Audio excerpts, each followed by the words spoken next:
భారత రాజ్యాంగంలో జీవించే హక్కు ఆర్టికల్ 21. జీవించే హక్కులో భాగంగా ఆరోగ్యం, వైద్యం కూడా ఉన్నాయి.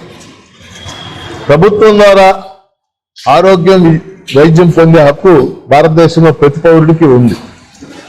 అయితే ఇటీవల ఆంధ్రప్రదేశ్ ప్రభుత్వ రంగంలో నిర్మించి నిర్వహించవలసిన 10 మెడికల్ కాలేజీలని PPP పబ్లిక్ ప్రైవేట్ పార్ట్నర్షిప్ పద్ధతిలో ప్రైవేట్ వాళ్ళకి అప్పచెప్పడానికి జీవో నెంబర్ 590 విడుదల చేసింది. ఈ జీవో నెంబర్ 590ని PPP పద్ధతిలో మార్చడాన్ని జన విజ్ఞాన వేదికగా మేము పూర్తిగా వ్యతిరేకిస్తా ఉన్నాం. ఆ 10 మెడికల్ కాలేజీలు ప్రభుత్వమే నిర్మించి నిర్వహించాలని మేము డిమాండ్ చేస్తా ఉన్నాం. కేవలం ఇది మెడికల్ కాలేజీలకు సంబంధించిన అంశమే కాదు. ప్రతి మెడికల్ కాలేజీకి అనుబంధంగా 300 పడకల ఆసుపత్రి కూడా ఏర్పాటు అవుతుంది. ఈ 300 పడకల ఆసుపత్రి వల్ల ఆ ప్రాంతంలో ఉన్న పేద ప్రజలందరికీ కూడా వైద్య సదుపాయాలు అందటానికి అవకాశం ఉంటుంది. ఉదాహరణకి ఇటీవల నేను మార్కాపురంలో మెడికల్ కాలేజీ ప్రదేశాన్ని సందర్శించాను. ఆ కళాశాల భవనం 70% పూర్తయిపోయింది. 80% లేడీస్ హాస్టల్ పూర్తయిపోయింది. మార్కాపురం చాలా వెనుకబడినటువంటి ప్రాంతం. అక్కడ ఒక ఆసుపత్రి కనుక 300 పడకల ఆసుపత్రి వస్తే మార్కాపురం, గిద్దలూరు, డోర్నాల ఈ ప్రాంతాల ప్రజలందరికీ కూడా వైద్య సదుపాయాలు అందుతాయి. అలాగే ఈ 10 మెడికల్ కాలేజీలు నిర్మించదలసిన ప్రదేశాల్లో దాదాపు 8 ప్రాంతాలు చాలా వెనుకబడిన ప్రాంతాలు.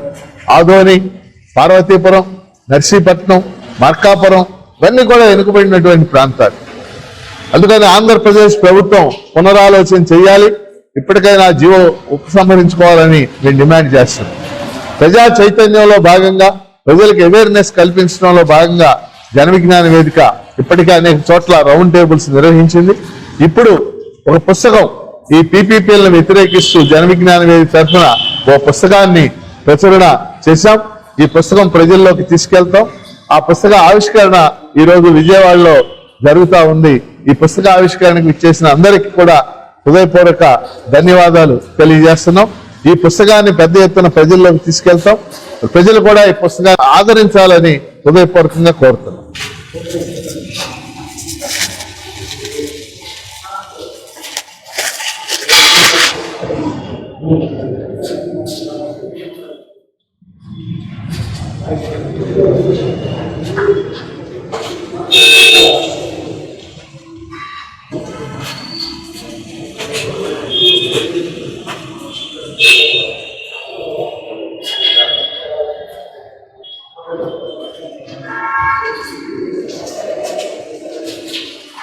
ఈరోజు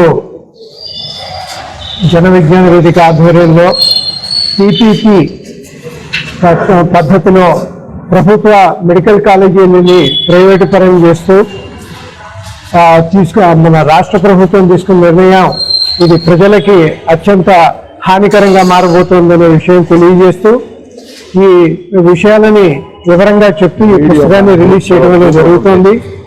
విద్యా, వైద్యం ఈ రెండు కూడా ఆరోగ్యం ఈ ప్రభుత్వ రంగంలోనే ఉండాలని, ప్రభుత్వ రంగంలో ఉంటేనే సేవా దృక్పథంతో ఆరోగ్యం అనేది ప్రజలది కాపాడబడుతుందని పూర్తిగా నమ్మి ఆ పద్ధతుల్లోనే ఆరోగ్య రంగాన్ని అలాగే విద్యా, వైద్య రంగాన్ని కూడా కాపాడుకోవాలని చెప్పినది కూడా మేము ప్రజలకు తెలియజేస్తున్నాం.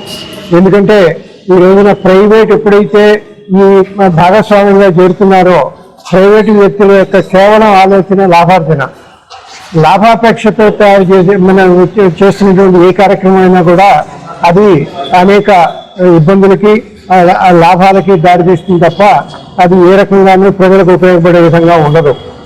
ఇప్పటికే కొన్ని మెడికల్ కాలేజీల్లో ల్యాబులు లేకుండా కూడా 2-3 బ్యాచ్లు బయటకు వచ్చేసిన ఎగ్జాంపుల్స్ ఉన్నాయి. ఈ నేపథ్యంలో ఈ డాక్టర్స్కి వాళ్ళకి అత్యంత నైపుణ్యత కలిగి ప్రజలకు సేవ చేయాల్సిన పరిస్థితుల్లో ఈ కాలేజీల్లో మరి ల్యాబ్లు కూడా లేని పరిస్థితిని మనం డెఫినెట్గా క్వశ్చన్ చేయాలి. అలాగే రానున్న కాలంలో 10 మెడికల్ కాలేజీలని ప్రైవేటు పరం చేయడం కూడా మేము దీన్ని తీవ్రంగా వ్యతిరేకిస్తున్నాం. ప్రభుత్వ రంగంలోనే దీనికి నిధులు కేటాయించి 5-6 వేల కోట్ల రూపాయల దాకా దీనికి ఖర్చు అవుతుంది. ఆల్రెడీ కన్స్ట్రక్షన్ స్టార్ట్ అయినాయి. వాటిని ప్రభుత్వ రంగంలోనే ఉంచి ప్రజలకు సేవ చేసే విధంగా దీన్ని మరల్చాలని చెప్పినని మేము డిమాండ్ చేస్తున్నాం. సిపిపి పేరుతో ప్రైవేట్ పరం చేయడాన్ని వ్యతిరేకిస్తూ ఈ పుస్తకాన్ని రిలీజ్ చేస్తున్నారు. దీనికి ప్రజారోగ్య వేదిక తరఫున సంపూర్ణ మద్దతు తెలియజేస్తున్నాము. ఆర్టికల్ 21 ప్రకారం ప్రజల హక్కుల్ని కాజేయటం లాంటిది ఇది. సో విద్య, వైద్యం ఇవన్నీ ప్రజల హక్కు, అవి సంపూర్ణంగా ప్రజల చేతిలోనే ఉండాలి. వీటిని 66 సంవత్సరాలకి ప్రైవేట్ పరం చేయటం అన్నది చాలా అన్యాయం. ఆల్రెడీ ఇందులో కొన్ని కాలేజెస్ 80% కంప్లీట్ అయిపోయిన ఉన్నాయి. వాటిని కొద్ది అమౌంట్తో పూర్తి చేసి వాటిని ప్రజలకు అప్పగించాల్సిందిగా, పూర్తిగా ప్రైవేటీకరణ నుంచి వెనక్కి వెళ్లాల్సిందిగా ఈ గవర్నమెంట్ని డిమాండ్ చేస్తూ జన విజ్ఞాన వేదిక తరఫున మా పోరాటాన్ని కంటిన్యూ చేస్తాము. దీని తరఫున పూర్తిగా ఎవరి ముందరకు వచ్చినా వారికి మా మద్దతు తెలియజేస్తాం. Thank you. Welcome to our YouTube channel. Don't forget to like, subscribe and share the videos.